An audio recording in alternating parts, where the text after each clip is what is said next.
यहाँ अब सिर्फ बेल या धतूरा नहीं बल्कि 10 पत्तों से भी मिलेगी महादेव की महाकृपा। आज कालचक्र में पंडित जी आपको उन 10 पत्तों के बारे में बता रहे हैं जिससे महादेव आप पर हमेशा मेहरबान रहेंगे। तो चलिए अपनी चर्चा को आगे बढ़ाते हुए बात करते हैं उस पत्ते के बारे में जिसे शिवलिंग पर चढ़ाने से आपको रोगों से मुक्ति मिलेगी और आप पर आया संकट भी टल जाएगा। कौन सा है वो पत्ता, आइए जानते हैं। पंडित जी बताइए। देखिए, जहाँ भी सनातन धर्म का कोई प्रतीक दिखाया जाता है वहाँ बरगद के पेड़ बने हुए आप देखेंगे। सनातन धर्म का जहाँ प्रतीक होगा वहाँ बरगद का पेड़ आपको जरूर दिखाई देगा। बरगद का पेड़ माने ब्रह्मा विष्णु महेश, ये त्रिदेव की साक्षात प्रतिमा है, त्रिमूर्ति का प्रतीक है। आप कभी नैमिषारण्य गए हैं? अगर नहीं अभी तक गए हैं तो नैमिषारण्य ऐसा तीर्थ है भारत की धरती पर, मैं बताना चाहूँगा, जहाँ 88,000 ऋषियों ने सत्संग किया है, जहाँ वेदव्यास ने बैठ करके 18 महापुराण की रचना की है, जहाँ मनु शतरूपा ने तपस्या करके राम जी को पुत्र रूप में प्राप्त करने के लिए तप किया है, जहाँ माँ ललितांबिका का सिद्धपीठ है, जहाँ भगवान श्रीहरि विष्णु के चक्र से चक्र तीर्थ उत्पन्न हुआ है, जिस चक्र तीर्थ का पानी हर समय चलता रहता है, उसमें स्नान करने से पितरों को मुक्ति मिल जाती है। ऐसा नैमिषारण्य है। लखनऊ से 70 किलोमीटर पश्चिम तरफ ये नैमिषारण्य तीर्थ है। यहाँ अगर आप जाएंगे तो आपको सचमुच में महसूस होगा कि आपने जीवन में किसी तीर्थ का सेवन किया है।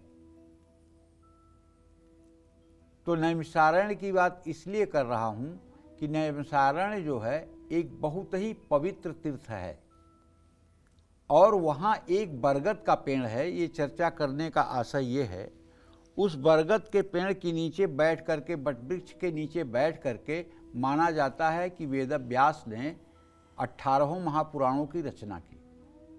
पुरातत्व विभाग के लोगों के द्वारा वहाँ एक बोर्ड लगाया गया है जिसमें लिखा गया है कि पुरातत्व विभाग ये प्रमाणित करता है कि यह वृक्ष 5000 वर्षों से ज़्यादा पुराना है। अब आप बताओ ना, 5000 वर्षों तक पुराना कोई वृक्ष हो तो कोई साधारण बात हो सकती है? अच्छा, बट वृक्ष की एक खासियत होती है कि उसके मतलब कि डालियों से भी जड़ें निकलती हैं और वो जड़ें आकर पृथ्वी में धंस करके उससे पोषण लेती हैं या फिर ऑक्सीजन लेती हैं। तो इस तरह से वो वृक्ष बहुत विशालकाय हो गया है और उसकी देखरेख भी अच्छे से होती है। अगर आपका कभी नैमिषारण्य जाना बने तो महाराज जी एक बार आप लोग जरूर जाइएगा और देखिएगा। अगर भारत की धरती पर बहुत पुण्य है तो जन्म हुआ है, बड़ा सौभाग्य है तो भारत की धरती पे जन्म हुआ है। यहाँ गंगा बहती है, यहाँ जमुना बहती हैं, यहाँ गोमती बहती हैं, यहाँ राम ने जन्म लिया, यहाँ कृष्ण ने जन्म लिया, यहाँ बौद्ध ने जन्म लिया, गौतम बुद्ध ने जन्म लिया। ये बहुत आध्यात्मिक देश है। अगर यहाँ हम पैदा हुए हैं तो हमें अपने तीर्थों का सेवन करना चाहिए और नैमिषारण्य हमारा बहुत बड़ा तीर्थ है, वहाँ भी हमें जाना चाहिए। बरगद के छाल में भगवान श्री हरि विष्णु, जड़ में ब्रह्मा और शाखाओं में भगवान शिव का वास रहता है, ऐसा हमारे शास्त्र की मान्यता है। ये त्रिदेवों की त्रिमूर्ति है। बरगद के पेड़ को शिव जी का भी प्रतीक माना जाता है। और आप जानते हैं, मैंने जब भी पढ़ा है पुराणों में और वाल्मीकि रामायण में और तमाम ग्रंथों में, भगवान शिव कैलाश पर 1 योजन माने 4 कोस माने 12 किलोमीटर चौड़ाई में फैले हुए बरगद के वृक्ष के नीचे अपना आसन लगाते हैं। वहां भगवान शिव मां पार्वती के साथ रहते हैं।